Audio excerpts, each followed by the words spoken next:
Boa noite, meu nome é Marina Soares, eu sou fellow do primeiro ano de retina clínico-cirúrgica e eu vou apresentar a aula de atualidades no tratamento das oclusões venosas de retina.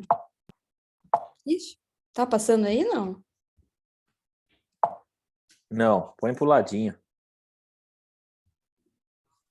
Acho que Aí, agora foi, né? foi. Tá.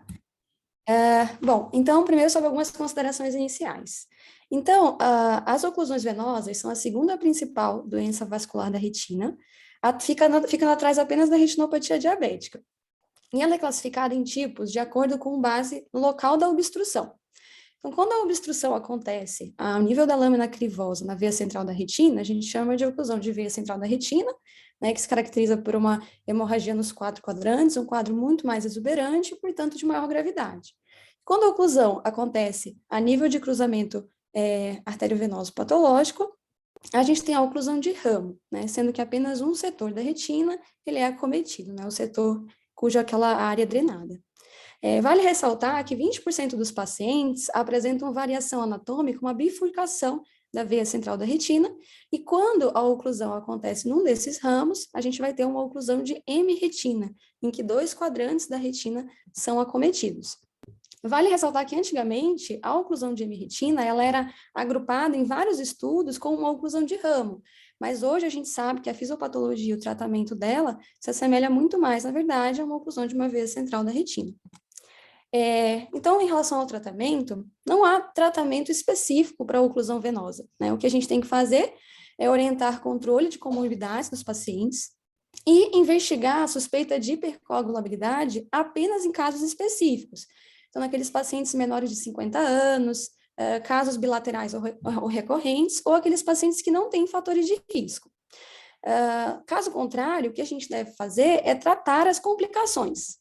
Então, as complicações são basicamente duas, né? A primeira é a presença de neovascularização e as suas consequências, e a segunda é o edema macular. Então, a gente sabe que as oclusões venosas levam ao estado de isquemia retiniana e à produção de VEGF, que leva à neovascularização. No caso da oclusão de veia, essa neovascularização acontece sobretudo no segmento anterior. E aí, né, a gente tem que estar sempre atento à possibilidade de glaucoma neovascular dos 100 dias. No caso de oclusão de ramo, essa probabilidade de neovascularização é menor e quando ela acontece, acontece sobretudo no segmento posterior. O tratamento da neovascularização, ele já é bem consagrado, né, há muitas décadas, aí, há pelo menos 2 décadas, desde o CVOS, do BVOS, né, que consiste na panfotocoagulação, no caso de oclusão de veia central, e a fotocoagulação setorial, nos casos de oclusão de ramo, apenas após o surgimento da neovascularização. Esses estudos demonstraram, né, que a panfotocoagulação, ou a fotosetorial profilática, elas não são indicadas, né, já que muitos pacientes não vão desenvolver neovasos. Então, o foco da aula, na verdade, vai ser a segunda complicação, que é o edema macular, cujos primeiros tratamentos também surgiram nesses estudos, né, no CVOS e no BVOS, que consistiu justamente no grid macular, né? Falando só um pouquinho desses estudos, o CVOS, quando ele comparou o grid macular com a observação, ele viu que não tinha benefício visual. Então, ele não está indicado para a oclusão de veia central. Já na oclusão de ramo, ele tinha um benefício visual considerável e significativo em relação a apenas observação. E, portanto, ele foi indicado, né, como tratamento padrão por muitos anos naqueles pacientes com acuidade visual menor que 20/40, duração mais de 3 meses, né, do edema macular, e aqueles pacientes que não apresentassem isquemia macular. Contudo, desde esses estudos, o tratamento do edema macular por oclusão venosa passou por constante mudança, né, com o surgimento dos anti-VEGFs. Então, o foco da aula vai ser o edema macular, e aí a gente vai montar essa linha do tempo ao longo da aula, né? Então, começando aí pelo CVOS, em que a gente não tinha tratamento específico para o edema macular, os pacientes eram apenas observados, no caso de oclusão de veia, e na oclusão de ramo a gente tinha aqui como padrão ouro o grid macular. E assim ficou por mais de 20 anos, né? Quando daí surge uma primeira alternativa de tratamento, que apareceu lá no estudo SCORE, né, que justamente avaliou o uso de triancinolona nos pacientes com edema macular secundário oclusão venosa. E aí, a triancinolona ela foi utilizada em 2 doses, né, 1 miligrama, 4 miligrama, versus a observação em pacientes com oclusão de veia, e na oclusão de ramo eles foram comparados, né, com o grid macular, que era o tratamento padrão naquela época. Em relação aos resultados, né, de ganho de 15 letras em 12 meses, o que a gente observou é que no caso da oclusão de veia, a gente teve uma chance 5 vezes maior desse ganho de 15 letras nos grupos da triamcinolona em relação ao placebo, a observação, né? Já em relação na oclusão de ramo, a gente teve que o grid macular e a triamcinolona, elas tiveram resultados parecidos, né? Sem diferença entre os grupos. Em relação aos efeitos adversos, eles foram muito maiores nos grupos da triamcinolona, tanto aumento de pressão como catarata, do que na observação, né? E por isso, esse estudo, ele recomendou, na oclusão de veia, que fosse utilizada a triamcinolona de 1 miligrama, já que ela tinha efeito similar à de 4 miligramas e com menos efeito adverso, e foi superior à observação, e que na oclusão de ramo, né, continuou sendo como tratamento padrão o grid macular, já que a triamcinolona teve efeito similar e com muito mais efeitos adversos. Mas esse estudo ele trouxe alguns questionamentos, né, no final. Então, os grupos que utilizavam o tratamento considerado como padrão pelo estudo, então, triamcinolona 1 miligrama, no caso da oclusão de veia, e no caso da oclusão de ramo, o grid macular, o ganho de 15 letras ele não estava presente em 3/4 dos pacientes com oclusão de veia e em 2/3 do paciente com oclusão de ramo. Então, era a parcela significativa dos pacientes não tinham esse ganho, né, que era o objetivo primário do estudo. E 50% dos pacientes tinham uma espessura central maior que 250 no final do estudo. Então, ficou claro, né, que era necessária a busca por outros tratamentos. Então, surgem, então, né, os estudos com os anti-VEGFs, só que antes de eu entrar nesses estudos, eu vou falar rapidinho sobre o Geneva, né, que ele trouxe uma outra possibilidade de corticoide, que foi o Ozurdex, né? Então, esse foi um estudo de 6 meses, que ele avaliou 2 doses de implante de dexametasona e comparou com o placebo, né, 0,7 e 0,35. E ele demonstrou aqui que os ganhos visuais, eles foram muito maior nos grupos da dexametasona em relação à observação, né? Sem diferença na dose de dexametasona entre si.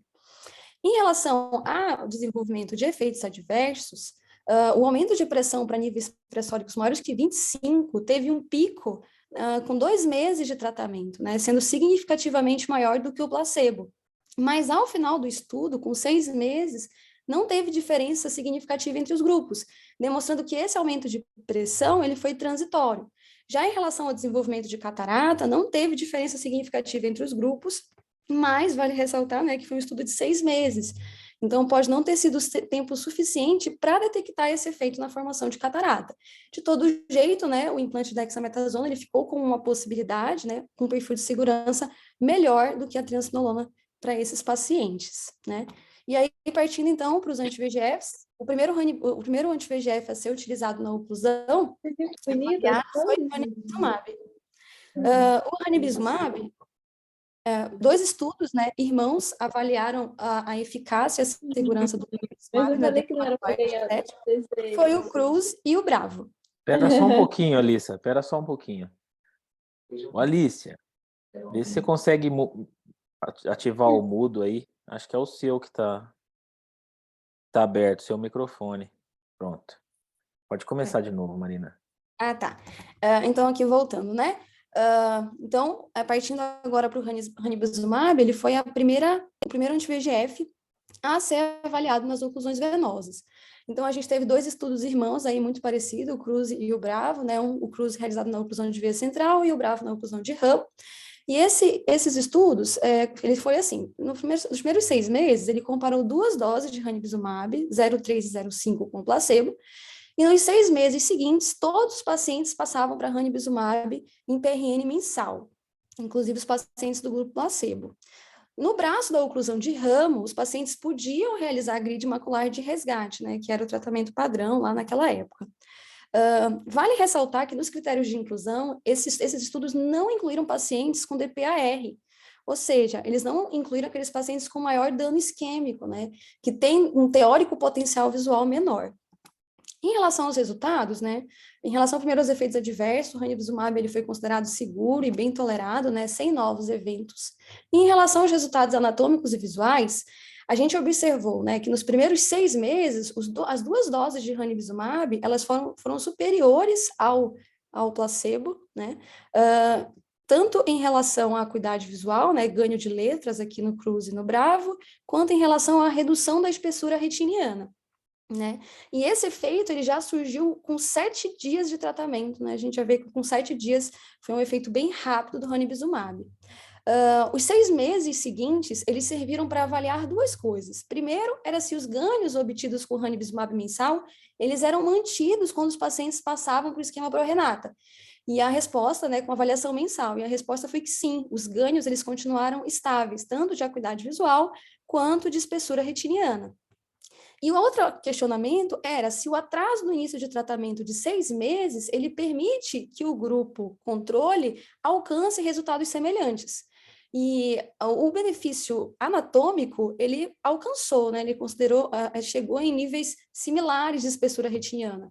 Mas já em relação à visão, ele teve ganho significativo de letras, mas ao final do estudo a gente viu que a diferença em relação aos grupos que começaram com ranibizumab desde o início, ela foi significativa, né? Demonstrando, então, que o atraso no tratamento, ele pode levar a danos irreversíveis na retina, né? E a um prejuízo visual.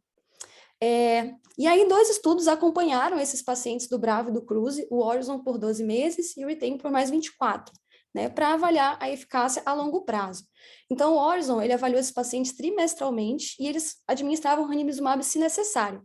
E aí observou-se nesse estudo que a frequência de acompanhamento reduzido e o menor número de injeções no segundo ano levou a desfechos diferentes, né? Então, na oclusão de veia, a gente teve um declínio dos ganhos de visão alcançados lá ao longo do primeiro ano do estudo. Já na oclusão de ramo, os ganhos visuais, eles ficaram mais ou menos estáveis, né? E essas diferenças podem ser devidas à própria fisiopatologia, né? A gente sabe que a oclusão de veia está associada a uma maior isquemia retiniana e uma maior produção de VEGF, né? Sendo mais necessário, né, a injeção contínua de anti-VEGF.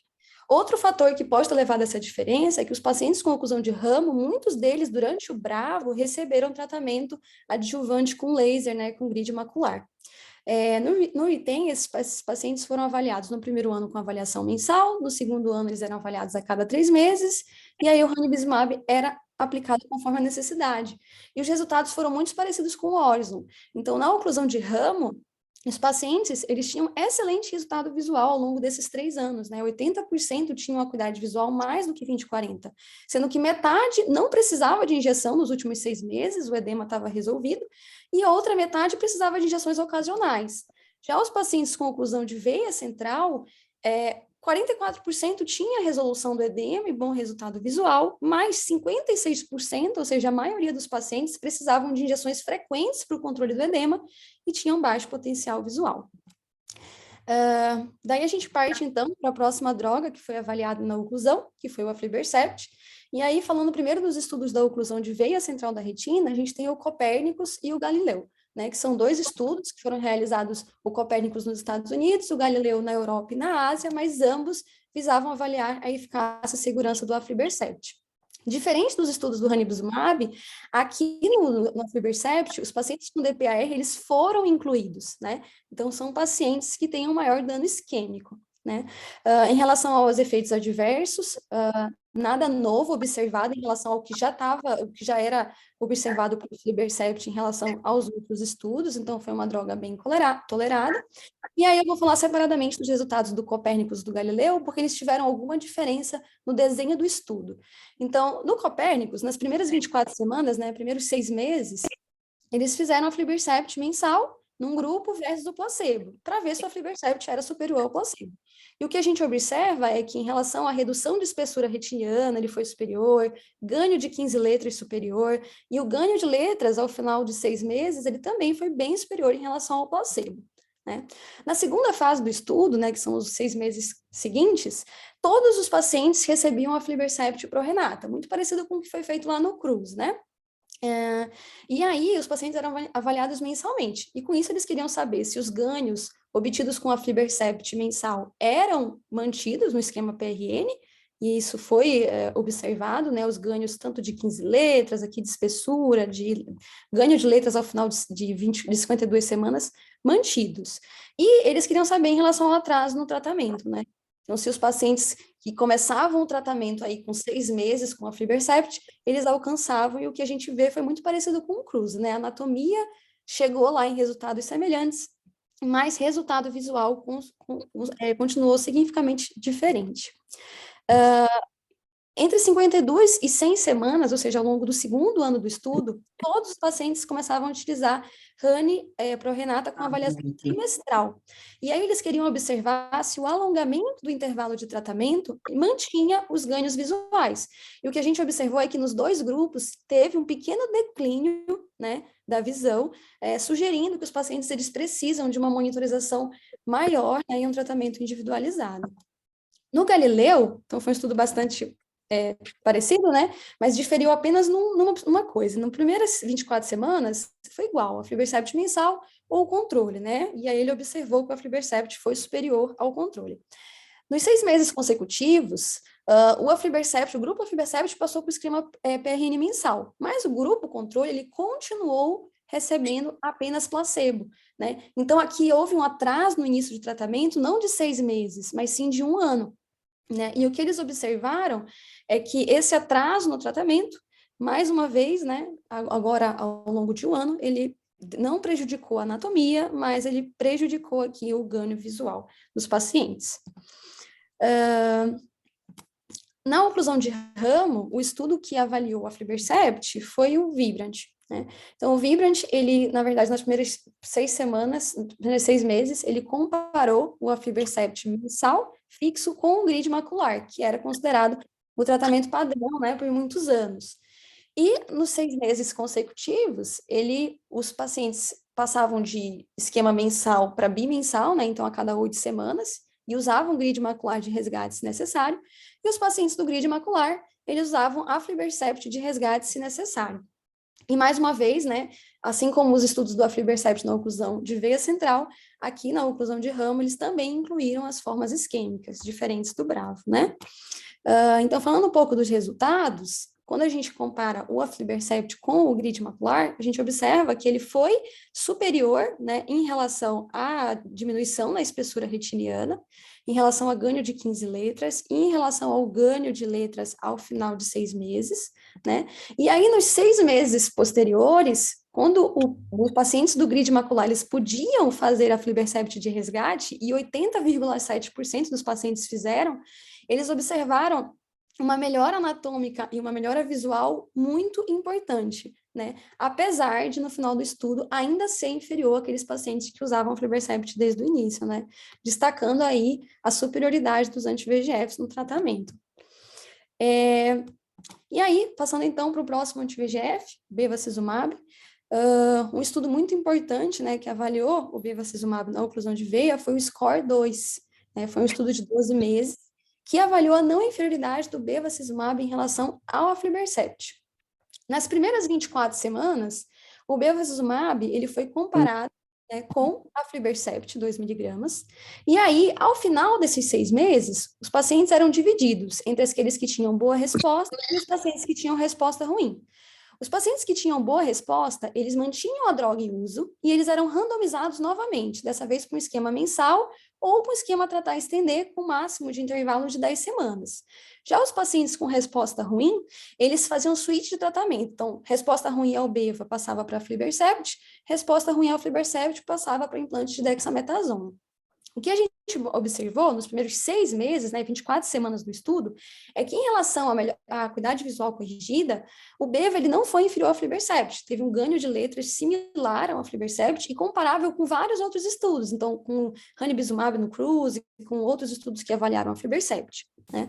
Em relação à anatomia, a diminuição da espessura, ela também foi importante, sem diferença significativa entre os 2 grupos, mas a chance de resolução completa do edema macular foi maior no grupo do aflibercept, apesar de que isso não se traduziu em resultados visuais diferentes nos grupos, né? Então, nos primeiros 6 meses, o bevacizumab, ele cumpriu o critério de não inferioridade.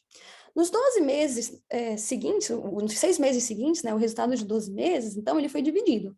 com base nos pacientes que tinham boa resposta ou resposta ruim. Então, os pacientes que tinham boa resposta, comparou-se, então, né, aflibercept, bevacizumab mensal e tratar estender. E o que a gente observou é que, em relação à acuidade visual e em relação à espessura retiniana, não teve diferença entre esquema mensal e esquema tratar estender. Sendo que o grupo do tratar estender ainda teve 1 a 2 injeções a menos do que no esquema mensal, né? Mas esse braço do estudo tem algumas limitações, né? Primeiro que a gente não consegue comparar, nessa segunda parte do estudo, o aflibercept com o bevacizumab, porque o número de participantes foi muito diferente, já que 22% dos pacientes do bevacizumab, eles tinham resposta ruim, né? Então, apenas 77,5% dos pacientes participaram desse grupo do estudo. Então, a comparação entre bev e aflibercept aqui seria baseada em um subconjunto não randomizado da população. Então, por isso, a gente não pode falar aqui de não inferioridade, né, nos últimos 6 meses do estudo. E, além disso, o período foi muito curto para esperar a grande diferença entre o esquema mensal e tratar estender. Então, o acompanhamento mais longo, ele poderia gerar diferenças maiores, né, entre os esquemas de tratamento. Em relação aos pacientes que apresentavam resposta ruim, né, a gente sabe que os mal respondedores ao beva, que fizeram switch para aflibercept, eles tiveram um resultado, um ganho anatômico, um ganho visual muito importante, né, então, a espessura ficou bem semelhante e eles ganharam cerca de 10 letras em 6 meses, então foi bastante. Então, a gente pode fazer até uma analogia ao protocolo ACELA do diabetes, né, então, o bevacizumab ele se demonstrou não inferior nos primeiros 6 meses, então ele pode ser utilizado. E caso os pacientes respondam mal, a gente vê aqui que o switch para aflibercept, ele é muito positivo, né, para esses pacientes. Já os pacientes que responderam mal ao aflibercept, fizeram switch para o Zurdex, não houve uma melhora visual e anatômica significativa. Mas isso pode ser explicado porque poucos olhos, né, 8,6% dos olhos fizeram switch para o Zurdex. As limitações desse braço do estudo são a pequena amostra, já que são poucos os olhos que foram mal respondedores, principalmente no grupo do aflibercept, e a falta de controles. Então, eu não tive aqui um grupo que continuou injetando beva para eu comparar com o grupo que fez switch de beva para aflibercept, para ver se o switch, né, ele foi melhor, pior ou igual. Então, essa foi a crítica aí do estudo. Na oclusão de ramo, o grande estudo que avaliou o bevacizumab foi o MARVEL, né? Só que aqui ele comparou o bevacizumab com o ranibizumab. Então, os pacientes eles recebiam PRN desde o início, ou de beva ou de ranibizumab.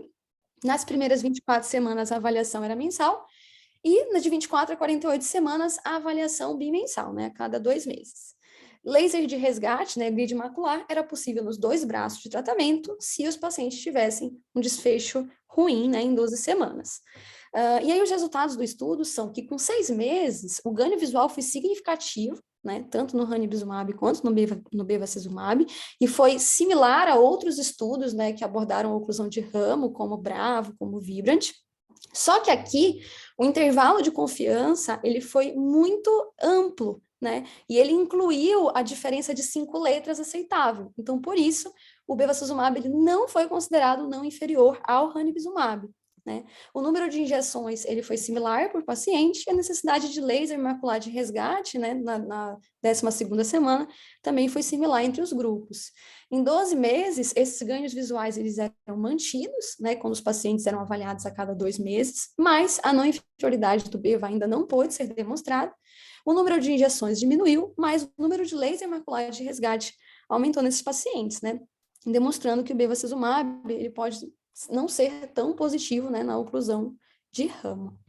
Mais recentemente, a gente teve os estudos envolvendo o brolucizumab, né, que foi uma droga que estava prometendo bastante, né, por ser uma droga de menor peso molecular, eles acreditavam que ela fosse diminuir a frequência de injeções, né, e melhorar o fardo do tratamento.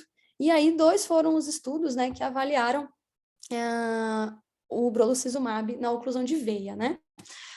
Esses estudos envolveram cerca de 400 pacientes em cada braço, e eles constituíam 2 fases. Então, na primeira fase, primeiros 6 meses, os pacientes iam receber uma fase de carga de 6 doses mensais. E aí a gente ia comparar o brolucizumab 6 mg com a aflibercept 2 mg. A partir da 24ª semana, a gente ia entrar numa fase de tratamento flexível individualizado. Os pacientes iam passar por uma avaliação mensal e eles receberiam injeção ativa ou falsa, dependendo da estabilização da doença. Mas a Novartis mesmo, a própria Novartis, né, ela interrompeu esses estudos, porque estudos paralelos que estavam utilizando o brolucizumab em outras patologias demonstraram que após as primeiras 3 doses, o brolucizumab ele não deve ser utilizado em um intervalo inferior a 2 meses, porque isso estava associado a muitos efeitos adversos, mais inflamação, vasculite retiniana, oclusão vascular. E por isso, como esses estudos eles contavam com 6 doses mensais, eles foram interrompidos, né? E aí, temos também os estudos envolvendo o faricimab, né, que é o mais novo anti-VEGF, que são estudos que estão em andamento, né, de 72 semanas, que eles querem avaliar a eficácia, a segurança e principalmente a durabilidade do faricimab em comparação com a aflibercept. Então, eles incluíram pacientes com espessura central maior ou igual a 300 ou 320, dependendo do OCT, acuidade visual de 20/40 a 20/400, sem tratamento prévio e com uma duração menor do que 4 meses. Eu chamo atenção aqui para essa duração menor que 4 meses, porque a maioria dos outros estudos anteriores, Cruz, Bravo, Copérnicos, Galileu, quase todos, a duração, eles incluíram pacientes com duração menor que 12, menor que 9 meses, então, duração muito maior. Então, isso pode vir a ser, né, uma crítica a esse estudo no futuro. Em relação aos grupos, como é que eles fizeram e desenharam esses estudos, né? Então, na parte 1, nas primeiras 24 semanas, os pacientes eles vão receber uma fase de intervalo de tratamento fixo. Então, são 6 doses mensais, ou de faricimab 6 miligramas, ou de aflibercept 2 miligramas.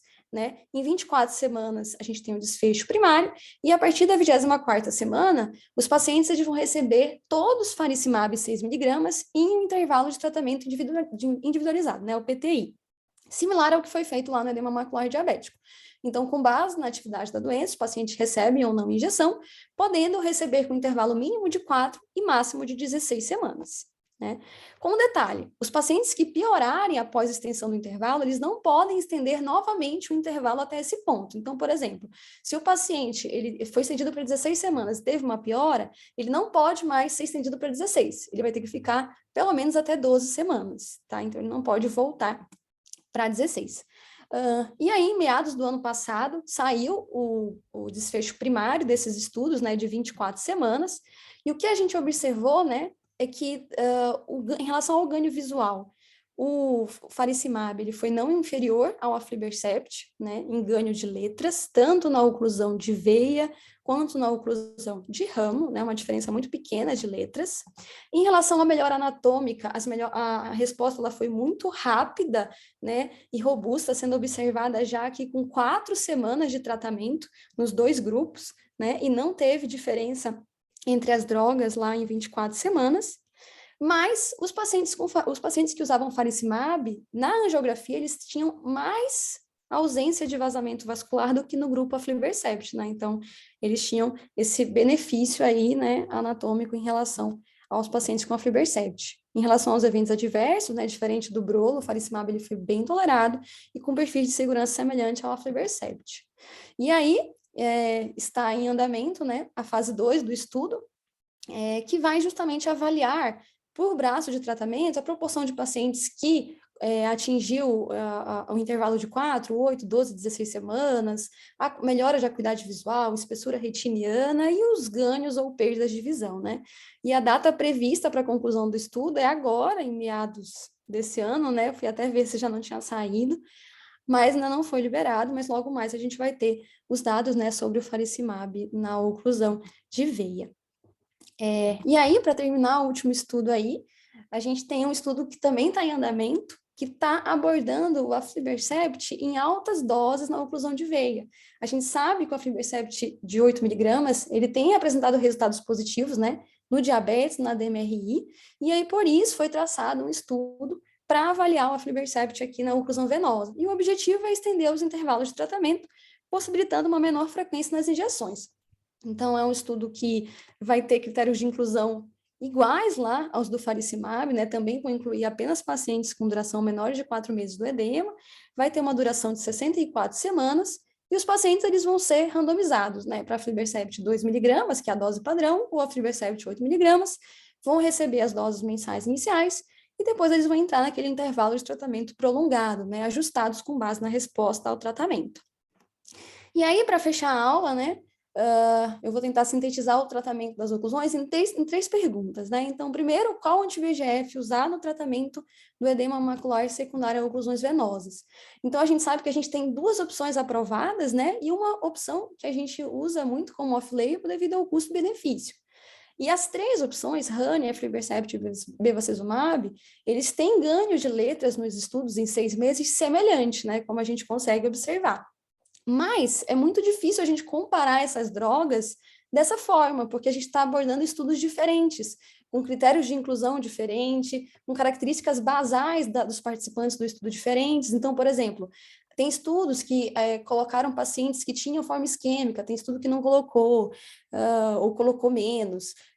Tinha estudo que a acuidade visual inicial era maior, e isso leva àquele efeito teto, né? Então, quanto maior a acuidade visual inicial, menor tende a ser o ganho de letras.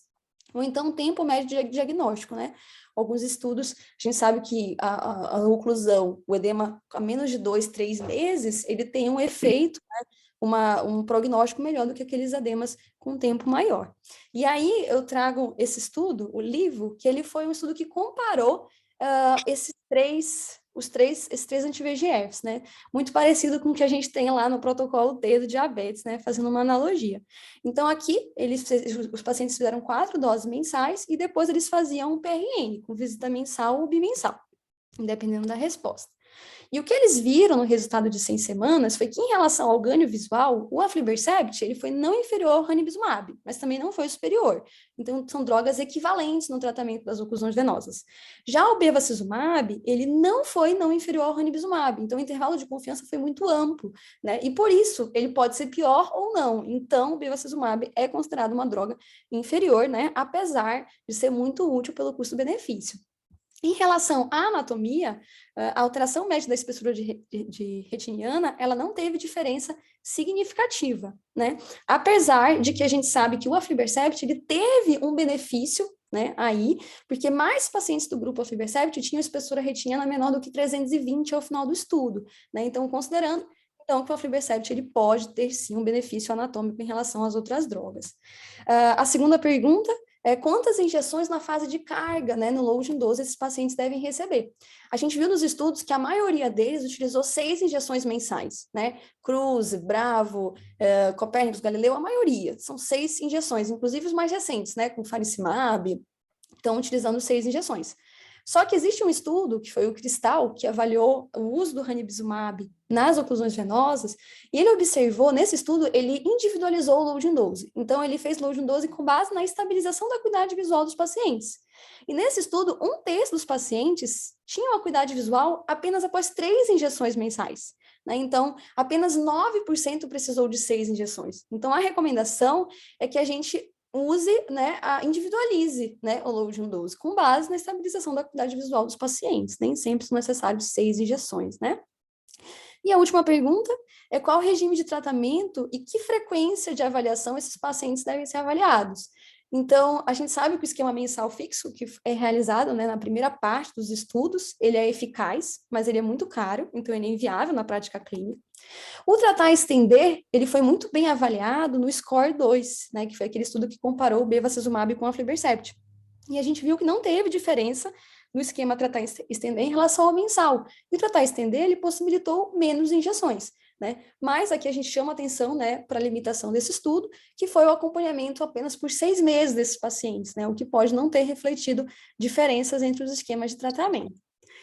Já em relação ao PRN, o que os estudos mostram é que a avaliação mensal com PRN, ela sustenta os ganhos visuais, como a gente vê lá nos primeiros estudos do ranibizumab, né, e do aflibercept.